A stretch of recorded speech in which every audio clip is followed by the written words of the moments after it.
around here sooner than later. And lastly, legislative changes will also require the town to have a wastewater asset management plan by 2027. It will need to be sent to the IURC with ongoing reporting, even though we're not subject to their jurisdiction. That is a new law. And the rest of the stuff I have is related to the budget and other things on the agenda. So that's it. All righty. All right, thank you for that. Does anybody have any questions regarding that report? No? Okay. Thank you, Corinne. We're going to move on. Attorney, do you have anything to report? Nothing to report. Thank you, sir. Police Department, Chief Dickey. I know you got a stack. Yep, I've got quite a bit. I apologize. I'll be talking kind of fast because I know we got a lot to cover tonight. First up is going to be Corporal Respirski and Officer Haynes were promoted both to the rank of sergeant at a commission meeting on 7/29, so congratulations to them. It's well deserved. Also in the meeting on 7/29, the department now has a passed a policy for support unit specialty. This allows officers to become part of and participate in either outside agencies or within the county, teams such as the SWAT team, the bomb team, search and rescue, etc. Attached with that, and I will note that that policy was approved through Attorney Willoughby first before being passed by the commission. To attach to that is a MOU. This one in particular is just a boilerplate MOU. It does use the approved verbiage provided by Attorney Willoughby, and it allows an officer to attach with the Lake County Sheriff's Department. They've got a very robust special operations division and training division. That's a huge benefit for any officers that might be a part of that. So I am requesting council permission to move forward with the MOU between us and Lake County Sheriff's Department. All right. So I thank you for that. Earlier I was a little bit concerned because I didn't read this until today, but I did read it. It does look good to me on first reading, and I didn't realize until just a few moments ago that it has already cleared our attorney and our police commission. How does the rest of the council feel about addressing this MOU tonight versus tabling it? I've read it. I'm Okay, good with yeah. going forward, but if everybody's not, I would rather everybody be on board. I mean, if you have a motion to approve and you get a second, we can at least go that far if you want to. Unless someone would I'll make a prefer to. motion to approve it Unless someone tonight. would prefer to table it, yeah, okay. So there's a motion on the floor. Kelly motions to approve the MOU with Lake County. Do we have a second? I'll second. Thanks, Don. Questions for the chief?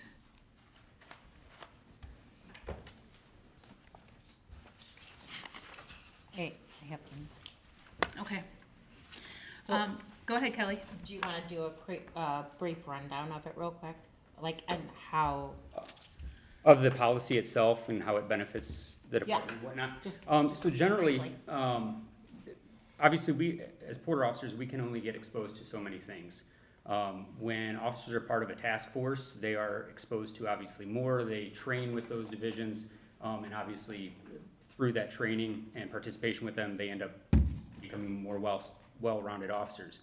One instance in particular was what I would consider a high-profile arrest that took place a little over a year ago, in which a suspect was locked inside of a residence. The only reason that arrest was effected was because one of our officers had formerly served with the U.S. Marshal Service Task Force and knew about a law that provided us access into that residence, where if it was just me, I was not familiar with that. Afterwards, I looked it up and it was true. So it's very beneficial. It's it's a lot to send, right? Pay to have someone go to a week-long training, versus having someone that's participating several days a month with an outside agency or an outside division.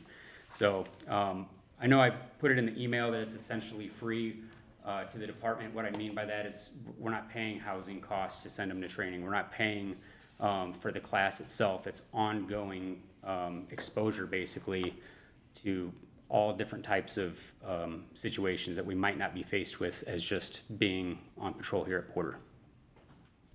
How does it affect your budget moving forward? I assume these police officers are working with these task forces while being paid, right? And so I assume one of us pays them for that day or Yep. those days. Who pays them? Yep, so one of the easiest things to do is, I don't know if I can speak on what we might pass with the salary ordinance, but would be earned time off, where they go and you know, we're fully staffed for that day, so they go and they're tasked with this, whether it's the bomb team or whatever, and they go and they do 4 hours, 6 hours, 8 hours. Instead of that being on the paycheck, that's ETO. Later on, when we're fully staffed, they burn that time off, effectively not costing the town any money. I do know the U.S. Marshals, they will end up paying the overtime in a lot of cases. So if they have a warrant they're going to serve or whatever, and they have one of us come out, they'll pick up that portion and pay the officer. So again, it's just one of those things that it's kind of a game changer, especially for small towns like we are, to be able to go and do these things and gain that experience. Got it. Any other questions? Well, Dan, you said, you know, I mean, you're gonna give them paid time off, they'll take paid time off for the time they put there. In the meantime, you have to pay another officer to cover his shift. It depends. You know, there's gonna be a degree of reasonableness when it comes to allowing them to do this. They're not gonna go work with the bomb team on the 4th of July or, you know, a busy beach weekend. Especially more in the off season, what we call it is, you know, fall to spring.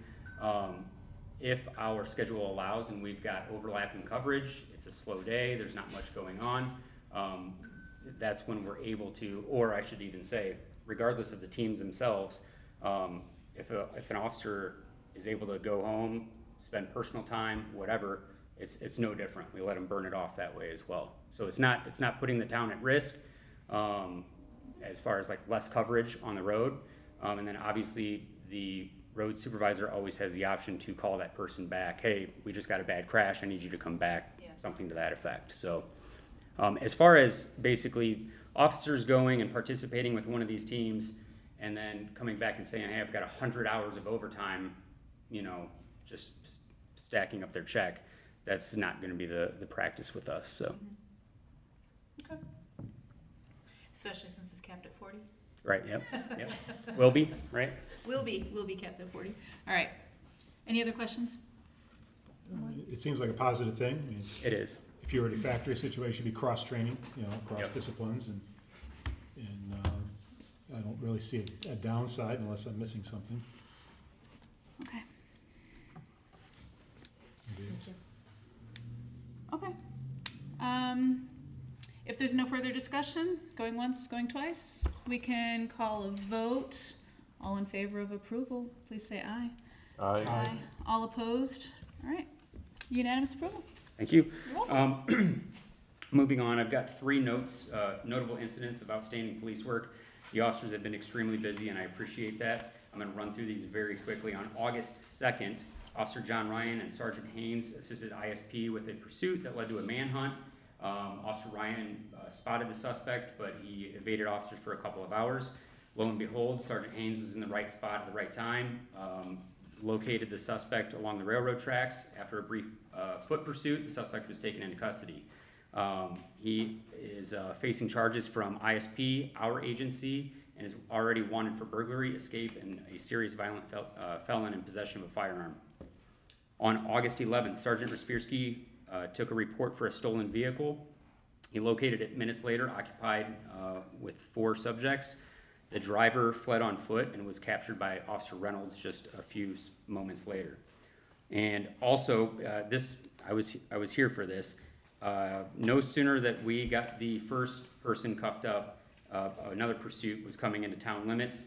Officer Reynolds handed the arrestee off to Sergeant Respirski and got into the pursuit, and ultimately ended up stopping the pursuit with a intervention technique referred to as a pit, and brought an end to a very dangerous chase. I don't know if you saw that on social media. They were driving through the Jewel parking lot and whatnot. So outstanding work from these officers, and just goes to show what they deal with.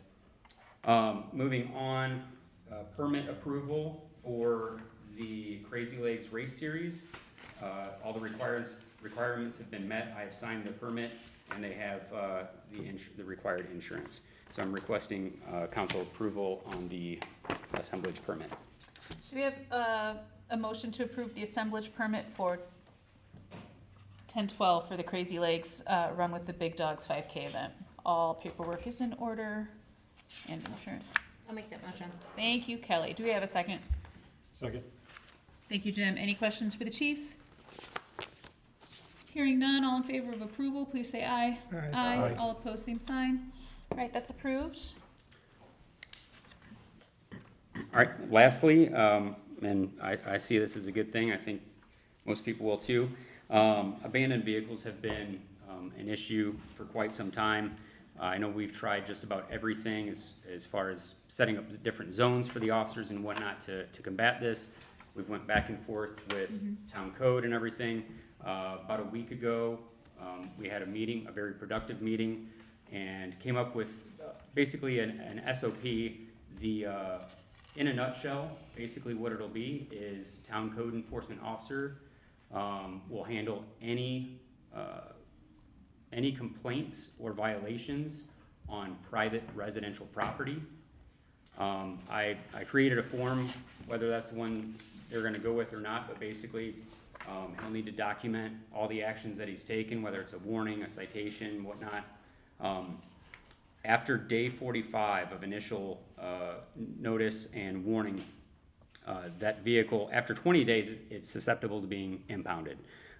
Giving the residents the benefit of the doubt, we settled on 45 days. We think that's a reasonable amount of time to have the vehicle removed, at which point, day 45, Andy, the town code enforcement officer, turns that report over to the police department, and we dispatch an officer to go and have the vehicle removed.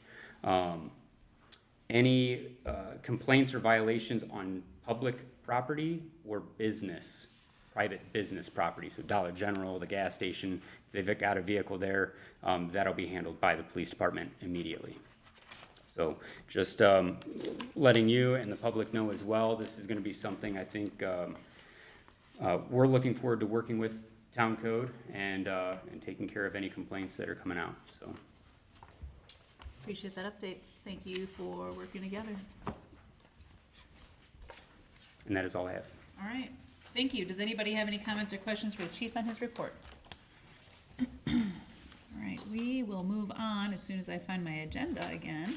All right, fire department, Jay is out. Don, did you have anything from Jay to bring tonight? No. No, sir. Thank you very much. Public Works, Mr. Spanier.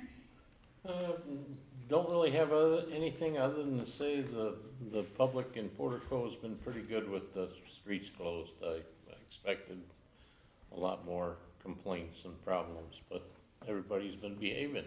Good. And helping out, make things easier for the guys that are actually doing the paving.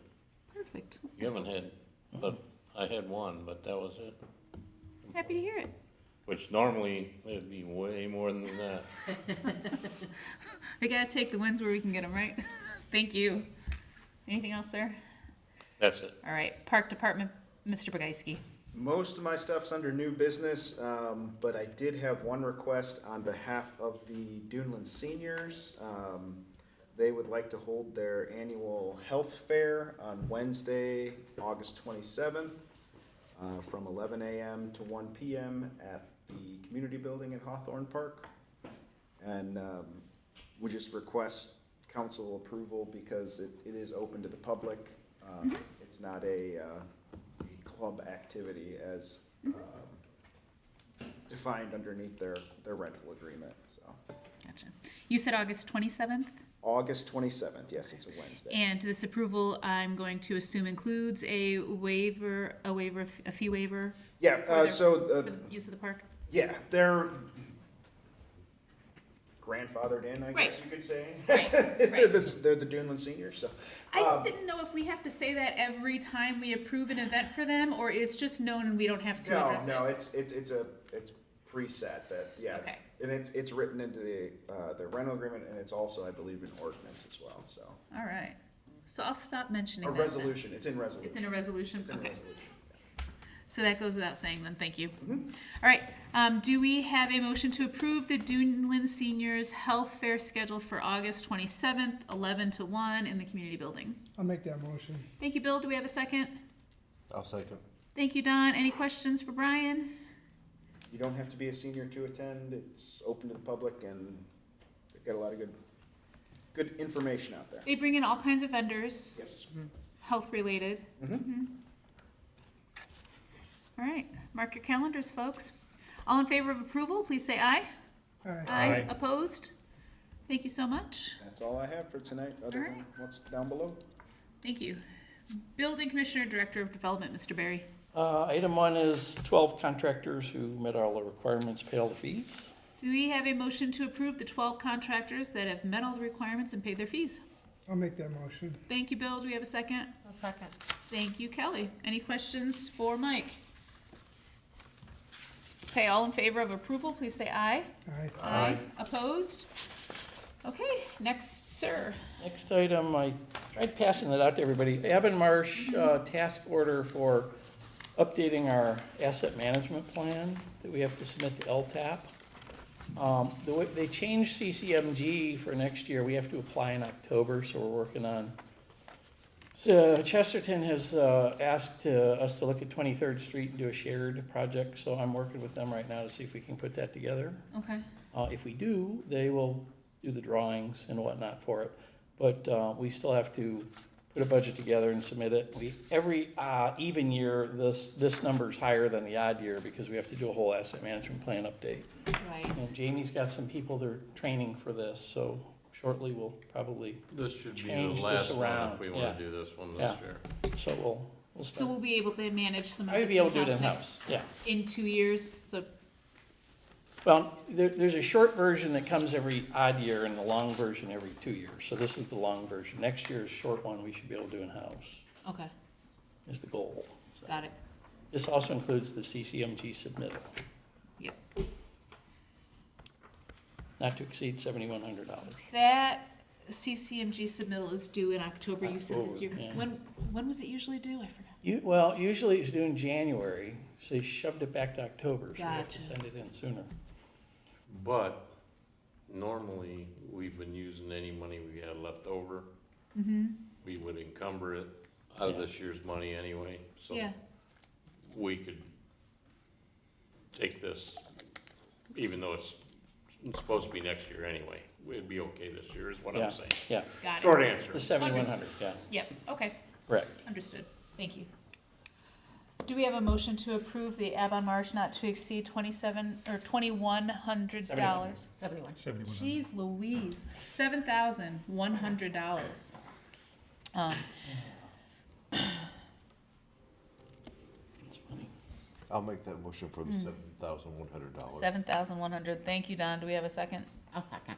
Thank you, Kelly. Does anybody else have questions for Mike? All right, all in favor of approval, please say aye. Aye. Aye. Opposed? Okay, that passes. Thank you. Generator, they're gonna start on Town Hall shortly. Okay. We're gonna meet over here with John and Jamie to look at the demo, and I didn't talk to Brian yet, in case we need Brian, but they've got the gas line being installed at the police station, then the next thing will be remove the generator, which again will be us pulling it out, and Yeah. then filling all that in and trying not to let more water run down in Dan's basement. That'd be So lovely. that's moving, then lastly, we'll do the one over at Hawthorne Park. And to add on to what Jamie said, very good over at Porter Cove, it's going really well. They should have 3 more days of paving and then restoration of the grass and dirt, and they'll be finished. Carlson Corner Stormwater Project's probably gonna start around the 25th. I should have an actual date tomorrow. That'll take 4 weeks, and that'll be closed during the day. North Bailey Stormwater Project will probably start the day after Labor Day, or the weekend. And then that's gonna just be side streets that we're working on there, so. Okay. Be a lot going on. Orange barrels in progress. So Sounds good. Mike, a question. make it all Of course better. you can. Mike, Yeah. Last meeting, we talked about the lights at Worthington. Yeah, they just called in some more locates.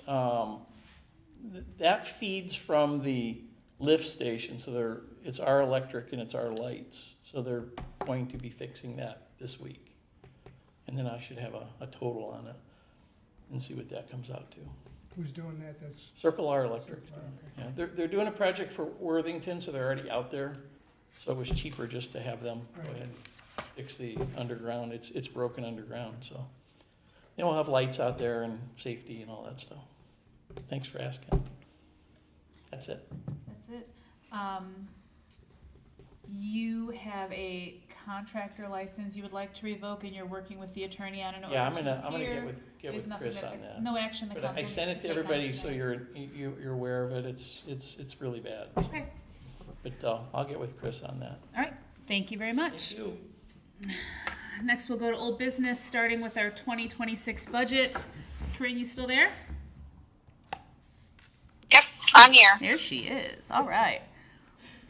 All right, so first I just want to remind the council that our deadline to submit our Form 3 or our budget advertisement is going to be August 30th. So I have to get that submitted in Gateway, and that's going to be for our September 9th hearing and adoption on the 23rd.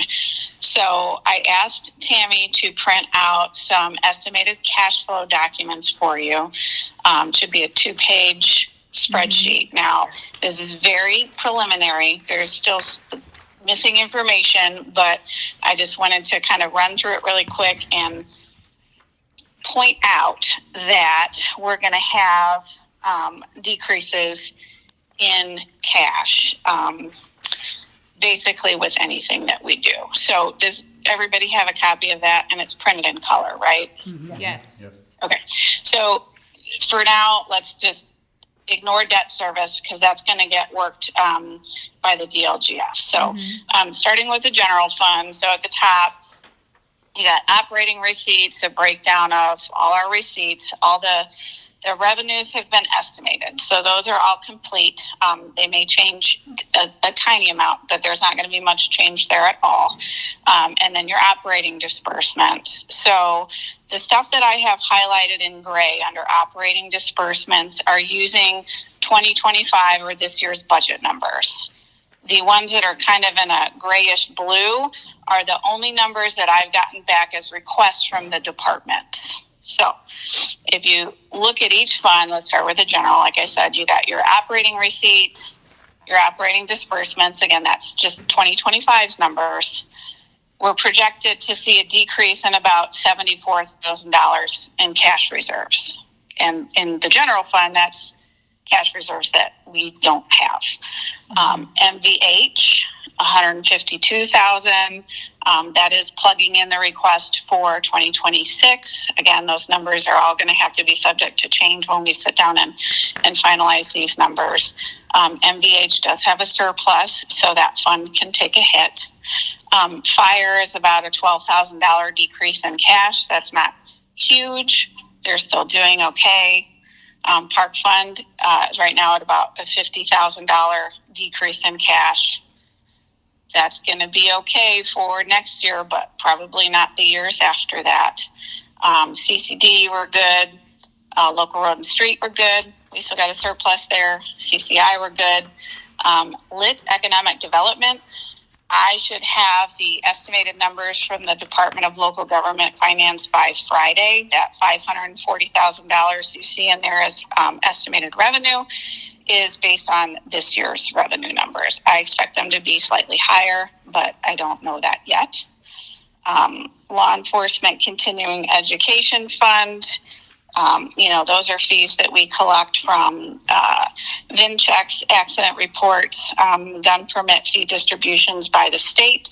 So in that fund, we're basically budgeting what we have coming in revenue.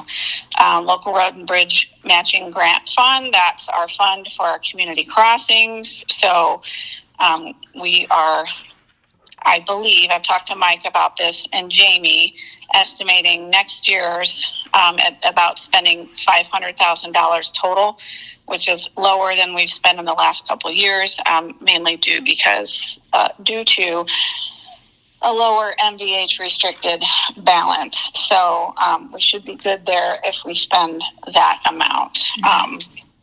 Now, if you look down at the bottom of this report where I've got the certified net assessed value, that is pay 2025's CNAV.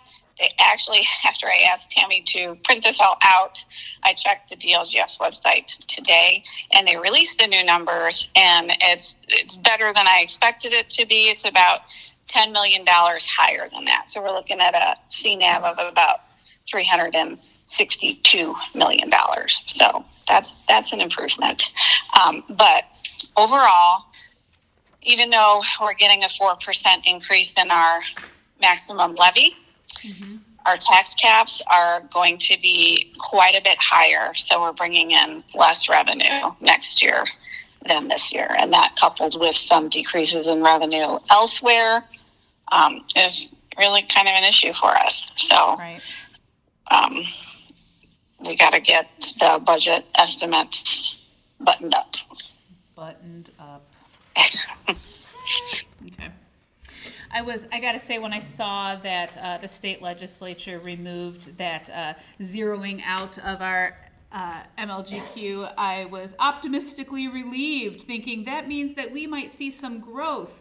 But at the end of the day, those circuit breaker tax credits took away all that growth and then some. So we're still going to be operating with less money in 2026 than we have to spend in 2025. Correct. At least $100,000, depending on what happens with NIPSCO. It could be 3 times that. Yeah, we'll see. I'm working with them to try to get that revenue taken care of. I'm optimistic now, so that's great. That's good, yeah. But yeah. And, hopefully we estimate these circuit breaker credits and, the combination of the new homestead credits that everybody's getting at the very end after circuit breaker credits on their individual tax bills aren't going to be quite as bad as this number. But I mean, we can't pretend that they're not going to be that high. Right. So I heard you loud and clear when you said that we need to be able to file a report by August 30th in order to hold our adoption hearing on September 9th. We've got one more council meeting between now and then, and we definitely need to schedule a budget meeting with the council members and department heads and our treasurer before then. So I was hoping that everybody could pull their calendars out and land on a day, and if it takes more than a few minutes, then we'll promise to follow up first thing by email tomorrow morning so we can have it published. We need at least 48 hours to publish, which means this week's probably not going to happen. Yeah, 48 hours, not including the weekend. Right. So unless people want to get together this Friday, I'm looking at Monday the 18th as the first possible day and moving on from that day, right? Does anybody have anything that they can't do within the next couple of weeks? I know that I asked Jay specifically, and he said that third Thursdays are off, so if we cannot do the 21st, that would be helpful for him. He can make anything else work. That's the only thing that he can't make work. How about anybody else up here? I know that Jim travels a lot for work. How are you guys looking? Monday, the 18th works for me. Yeah, the 18th, 20th, and 21st are not great for me, but Not. Laura, Yes, ma'am. are you doing the meetings during the day or at night? I assume in the evenings. Yeah. Tuesday and Wednesday, we have meetings next week. Right. Thank you, Tammy. Did I say that Jay couldn't do Thursdays? I meant to say, there's Tuesdays. I did say, did I say Tuesday or did I say She Thursday? said Thursdays, but it is Tuesdays. Sorry. I know that Jay can't do third Tuesday, but I also know that you can't do the 21st on Thursday. So that's why, I'm sorry. That's my bad. So we're possible Monday, not Wednesday, not Tuesday, Wednesday, Thursday, and then possible Can you make the 18th? next Friday. And then after that, Is there a day the following week that works better for everyone, or are we thinking that Monday the 18th is the best we can do? We've got the 25th. I'm completely open on the 25th and the 27th, so. Okay, and then the 26th is our next council meeting. I would like to be able to start that council meeting with, you know, a breakdown of what we determined at our budget meeting so that we are ready to publish something or fine tune some things before the end of the month. So it looks like the 18th or the 25th are the two best days. Hey, Laura. Yes. Sorry Karen. to interrupt. I also want to make note that I need Baker Tilly to give a final reviews of all my numbers before I submit it. So the 18th would probably be best, Okay. if possible. Okay. Does anyone in this room say absolutely no go on the 18th? I can't be here on the 18th. Okay. Commitment on that date already. Okay. Don can't be here on the 18th either. I can be here like a little bit later on the 18th. I'm at the Portage Library at 6 and Okay. a different meeting, so. Okay.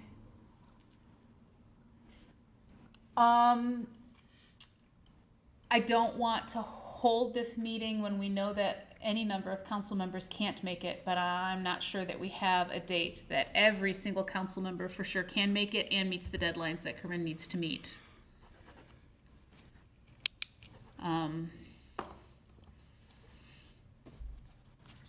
All right. Do we want to spend the 15th together, or we don't? I'm open to it. I won't be here on the 15th either. I'll be in French Lake. It's what? Be in French Lake on the 15th. Yeah. You know, I'll hang out on the weekend too, right? Like, I don't care. I'm just trying my best to meet everybody else's needs, and I certainly don't want to ask any of our department heads to give up any time on their weekends to come and talk about budgets. So I'd rather keep it, you know, sorry that I can't make everybody get together during your regular business hours during the day, but weekday evening I think is best, right? I do. All right.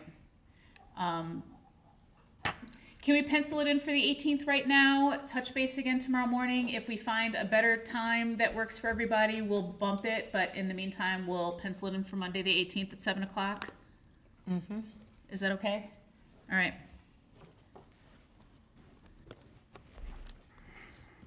And you said that the 25th was too late for Corinne? Corinne believes that the 25th is too late because she needs to get Baker Tilly's review of it complete. Gotcha, okay. Correct, Corinne? Yes, that's correct. I mean, the other option would be pushing back our hearing and our adoption, but I don't necessarily like that Okay. idea because that would mean the hearing's the 23rd of September, and then there's 3 weeks until the first meeting in October. And we'd have everything done and adopted by October 31st, or we're in trouble. Right. So, you know, if something happened, we didn't have a quorum, whatever the case may be, and we would need to restart the process, we would not have time to do that if we pushed it off too late. Got it. All right. We'll take some more time privately tomorrow morning to see if we can find a better date. Otherwise, we're working with the 18th. All right. Okay. Thank you. And then, was there more than anyone wanted to discuss about the 2026 budget before meeting next week? Okay.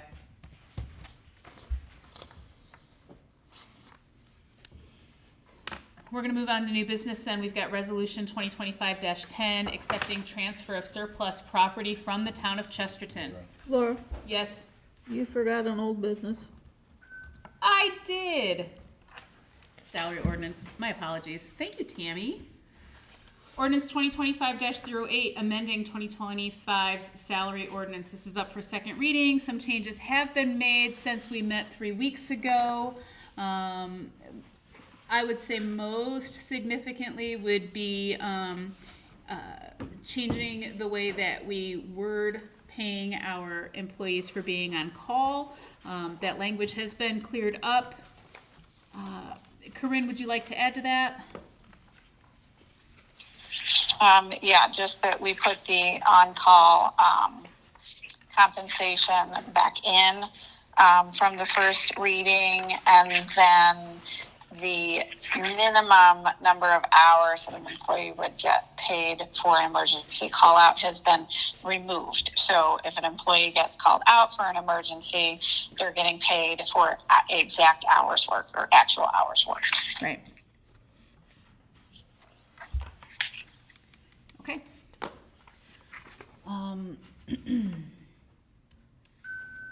Since this is up for second reading, do we have a motion to adopt ordinance 2025-08?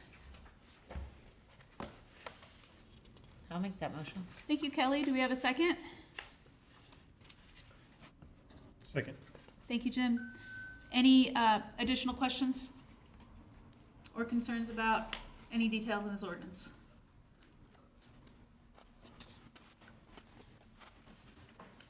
Tammy, would you mind please calling a roll call vote?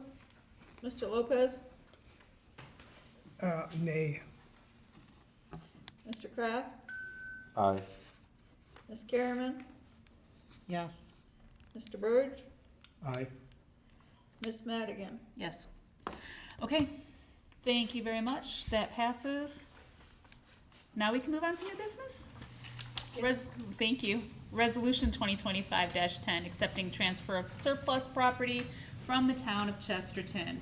This is an ATV. You know what, this is technically being transferred over into our fire department, but since Jay isn't here, Brian knows all the details. If you don't mind just giving a quick recap, Brian. I know I just called you off the cuff, but That's okay. Thank you. So, you'll remember a while back, we had a transmission issue with our current ATV that the park department has. That is a 2006 Honda ATV. So that was passed down to the park department through various departments. Originally, it was purchased for the fire department. At the same time, a sister ATV was purchased for the Chesterton Fire Department to use. They no longer use theirs, and they, Jay reached out and spoke with them, and they said we are welcome to take it over and use it for parts, or use ours for parts. And I'm gonna Frankenstein them together and make one workable ATV so that we've got that again for the park department, which is at a significantly reduced cost from what a new ATV would cost. which is wonderful. Thank you, teamwork. Thank you, neighbors across the tracks. That could not have come out any better. We appreciate that so much. Do we have a motion to adopt resolution 2025-10? I'll make that motion. Thank you, Bill. Do we have a second? I'll second. Thank you, Don. Do we have any questions on the resolution? Okay, hearing none. All in favor of approval, please say aye. Aye. Aye. All opposed? All right, that one passes. Thank you. Then we have resolution 2025-11, transfer of appropriations within the 2025 budget. This is, I believe, in Dan's department, on the police department's transfer, right? Corinne, do you mind explaining briefly for the benefit of the audience and the minutes? Sorry. Nope. Not at all. Thank you. So, transfers are normal and necessary quite often, and this is just moving some money from one major budget classification to another within the department. And because it's moving from within that, I don't have the document in front of me, but I believe it's from other services and charges to personnel. Again, those are two different major budget classifications, so a resolution is necessary for council approval in order to make those transfers.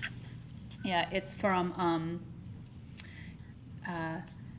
police radio dispatch, part-time $2,000 from general for repair parts to police radio dispatch, and then the other $2,000 is from garage motor to PT dispatch.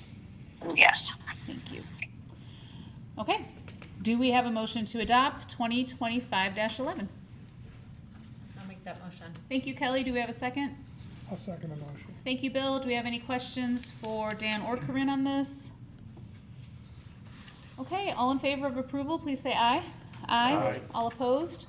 Okay, that one passes. And then we've got ordinance 2025-09, amending and restating section 38-6A, the Dunlin Emergency Regional Dispatch Center Operations Center Management Board. That is a mouthful. This is, the town of Chesterton and the town of Porter had passed an ordinance back when we first joined our dispatch centers to create a dispatch board that manages the dispatch center's daily operations. That board, to my knowledge, never met. If they did, only in the very beginning. They haven't. Neither of our agencies have found a need for that board to meet, but after a critical incident in Chesterton a couple of months ago, there's a reason for the dispatch board to meet with our respective police chiefs to review a debriefing after the state's investigation has been completed. Therefore, since ours didn't match theirs, Porter's didn't match Chesterton's, I wanted to clean this up and amend it so that it meets the needs that both of our towns have in 2025 so that we can call that meeting to order. It has been vetted by our attorney and through our police department, through the state and IDACs, etc. We can discuss more on this now. We can set it for second reading in 2 weeks. I don't believe that we are pressed to hold that meeting before 2 weeks, correct? Correct. So we're not pressed to rush this through tonight. Okay. Do we have a motion to set 2025-09 for second reading on August 26th? I'll make that motion. I'll second. Thank you, Kelly, and thank you, Don. Does anybody have any comments or questions or concerns about setting this for second reading or anything about it? Not for second reading, but just one content thing. Yes, sir. Just noticing that in the makeup of the members, we have a total of 6. Yeah. So if we ever have a situation where you have a 3-3 tie, we should have some means in there of addressing how do you break a tie if that were to ever happen. It should probably be in there so you don't have to make it up at the time you may have a disagreement. Yeah, that sounds appropriate. How about I give Sharon Burnell a call this week and ask how she thinks the most appropriate way is to find a tie-breaking vote on that, and then have it amended for the 26th. Okay? All right. Anything else? All right. All in favor of approval, please say aye. Aye. Opposed? All right, that passes. Next, we've got the State Park Little League usage agreement. Gosh, thank you. I'm so sorry that you had to wait through our whole meeting to get there. Next time I won't put you on the agenda. I'll let you come up and do it during public comment. Come on. All right. I'll let Eric give his I'll thing. let you start. So, again, you'll recall a while back, we did have a request come in. Council said to go ahead and move forward with putting together a sports usage agreement for Porter Cove Park. Our partners from State Park Little League have done an amazing job with the field at Hawthorne Park. And Eric reached out to me earlier this year and asked if it would be okay if they would utilize and make some improvements to the field out at Porter Cove, which does not get used right now. And I said, yeah, we would be crazy not to say yes. So the agreement was reviewed by our town attorney. There were some very minor changes that were made, and I'll let Eric give you the rest. So I put a couple things together. I only have one copy, but I'll start it off with Chief Dickey only because I wanted to also take a moment to say thanks. We hosted the 8, 9, 10-year-old Indiana State Tournament in the presence of the Porter Police Department, and making some routine, rounds through there, stopping by, saying hi, and being present was, I think, a huge calming effect for the 120 families that came into town, that participated in this really cool tournament. So thank you very much to Chief Dickey and Sergeant Yep. Kaspersky, Yep. for their presence and support. Hawthorne Park has been a tremendous asset to State Park Little League.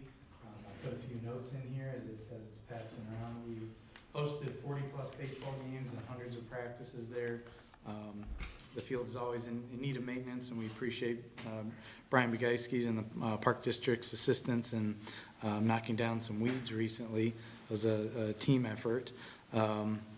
We will definitely continue to use the park as is, but we do have some requests about potentially putting up a welcome sign that might allow for some sponsorship opportunity. The agreements typically, or not typically, the agreements do state that any sponsorship should be basically like a vinyl banner that can be hung and taken down. This would be a little bit of a different ask in that it would also create on the backside of the press box a more welcoming opportunity. It would be something that we would present obviously to the town council, a sign that both welcome people to the community, to Hawthorne Park, not necessarily how I've got it displayed here, that this is a sign that we did recently on our own property that says welcome to State Park. It would say welcome to the town of Porter, welcome to Hawthorne Park. It would be more of a combined signage, but still offer us the opportunity to continue to beautify the facility, welcome people to the town, and sell a few additional sponsorships that we would then in turn put right back into continuous improvements of the field. As an amendment to that recently, we have put up a new scoreboard at State Park Little League, and we have a slightly older scoreboard that we are taking down and would have interest in putting up at Hawthorne Park, and I've spoken with Brian about some resources that the town might have, including use of the trencher so we could get power from the press box out to one of the outfield areas where it's typically common to put a scoreboard at. So a few things to talk about and converse about over the next couple months as kind of an amendment to the agreements, but some continued plans for improving the ballpark, continuing to use it. It's been a huge asset to our older age levels. While we do have the facility at State Park Little League off of Woodlawn that services T-ball up through age 12, the Hawthorne Park has allowed us to bring in more kids ranging from age 13 to 16. So that field has been great. But as we've grown, the Portico facility comes into an opportunity for us to use that much smaller field that also has a playground so families can kind of come in there and do their thing as well, but do some minimal and yet effective improvements to that space that would allow our T-ball players to have a safe place to play.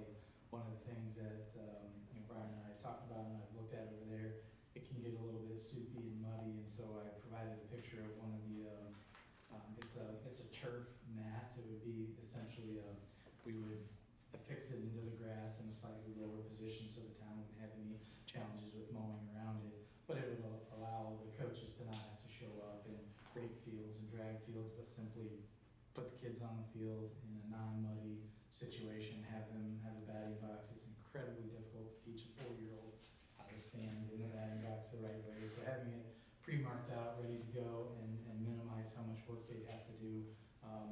We like to put, they're called stanchions, or basically they're where bases anchor into the ground. We would put those in certain spots with little covers on them, so again, it wouldn't interfere with any mowing needs. At this time, we don't intend to actually put dirt and gravel and infield mix to really cause us or the town any more upkeep, but a few simple things that would actually allow the T-ball teams to kind of show up, play ball, minimize any impact on the community. We would probably put a little lockbox there, so we could put some of the little equipment that we use that would just go right behind the chain link fencing. We ourselves as a little bit of a fix-up, would wanna fix any chain link, back there, get it re-secured. And then we have, just like we did at, Hawthorne Park, we have a little, mat that says State Park Little League on there. We look to do that too, so the T-ballers show up and they feel like, hey, this is my field, this is my park, this is where I get to come, run the game of baseball and do so in a great setting. So that's really all that's, in that, sheet of paper, is a thank you to Chief Dan and his team. A thank you to you guys for what we've done at Hawthorne Park and what we'd like to continue to do to grow there, and what we'd like to utilize Portico Park for our T-ball kids. So, Thank you, Eric. thank you guys. Thank you so much. And I can't tell you how happy we are to see the shared use and growing use of Hawthorne Park, and I'm sure it will also include Porter Cove Park as well. Thank you for all the hard work you guys have put into our park. Sharing the love for our park just feels good, so thank you so much. I appreciate State Park Little League so much for that. The ball field has never looked better. Regarding the usage agreement, I trust that this has already cleared Mr. Willoughby's desk. Some amendments have been made, like you already said, and State Park Little League is in agreement with the amendments, the changes that were made. Okay. So do we have a motion to approve, let me get back up to the title, the Town of Porter's Parks Department Sports Organization Facilities Use Agreement with the State Park Little League regarding Porter Cove Park? I'll make that motion. Thank you, Bill. Do we have a second? Second. Thank you, Jim. Any questions or comments? I'd make the comment that I'm also in favor of everything you just said. Here, here. All right. All in favor of approval, please say aye. Aye. All opposed? All right, that is approved. Thank you again so much. Uh-oh. All right, we can move on to council comments now. What do y'all have? Dan, I just want to say the cookout with the cab was a real nice event. I think you get a good turnout. Pretty impressive with the helicopters and everything. The bomb squad and who else? Thank you. If you don't mind, I forgot, it was on the second sheet. Can I talk about that? I don't normally have. Do it. Is that all right? Do it, yeah. So yes, thank you, Bill, for bringing that up. It was a much more enjoyable time, I would say, last year, but I was also the one in the dunk tank, so it was refreshing on a 90-degree day as opposed to a 62-degree day. The credit goes to Sergeant Respirski. This was his baby. He was the one doing all the planning. This all started because of him. Again, a big thank you to Sergeant Respirski and for standing over a hot griddle and making all those hot dogs. I do have a list that I'm going to run through just very quickly. This is everybody who donated or participated in the event. Land Cam golf carts out of Chesterton. They donated a golf cart for us to use for the day. It came in handy. Leroy's Hot Stuff, Mimi's Sugar Shack, Porter Parks Department, Porter Fire Department, UCAN, ISP Aviation, Meg Media, Indiana Parole, Family Express donated a pallet of water, Porter County Bomb Squad, Porter County K-9, National Park Service, Westchester FOP for donation to the dunk tank, Chesterton Police Department for their drone unit, Portage SWAT Team, the CHS Philanthropy Club, and Brian Bowles DJ Entertainment, and of course Sergeant Respirski. So, sorry to step on your toes, but No, I forgot not at to all. say all that. So thank you. You had the Coast Guard Auxiliary there too, did you? Yes, that was a last minute thing. Yeah, he lives nearby, so he came over, which was awesome. So It was a very nice event, much bigger than it was last year. Thank you to Sergeant Respirski for doing it, and congratulations to both Sergeant Respirski and Sergeant Haynes for their promotions. thank you. Second those. Anyone else? Can I make a donation for next year? I would like for State Park to offer to cook the hot dogs, supply and cook the hot dogs. You might have to arm wrestle Sergeant Respirski for Yeah. that.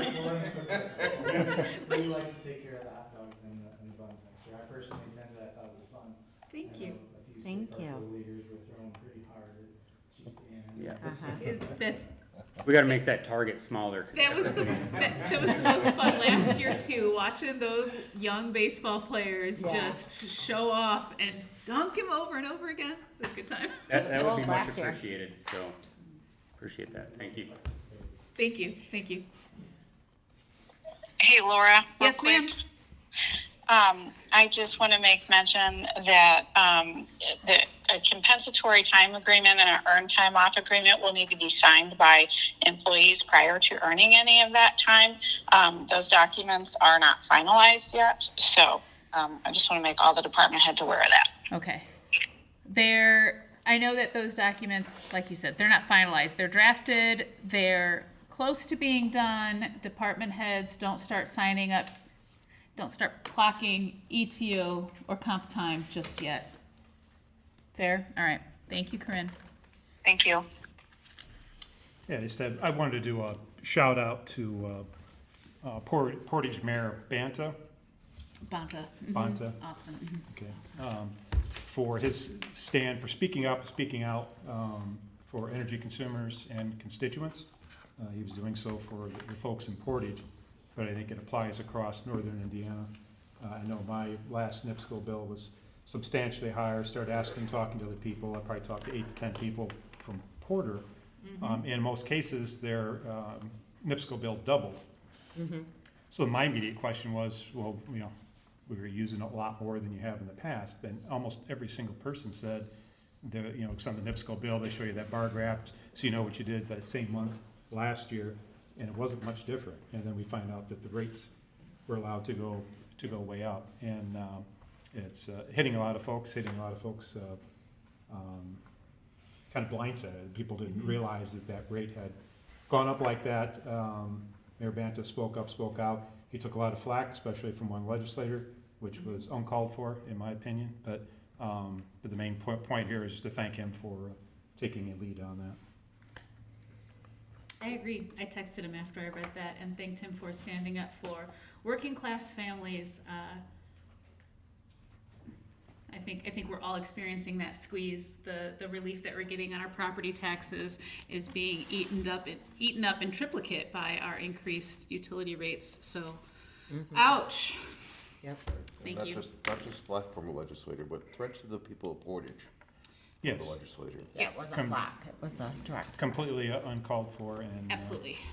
should not have happened. And Yep. Agreed. Thank you. Anyone else? Okay. Do we have a motion to adjourn? I'll make that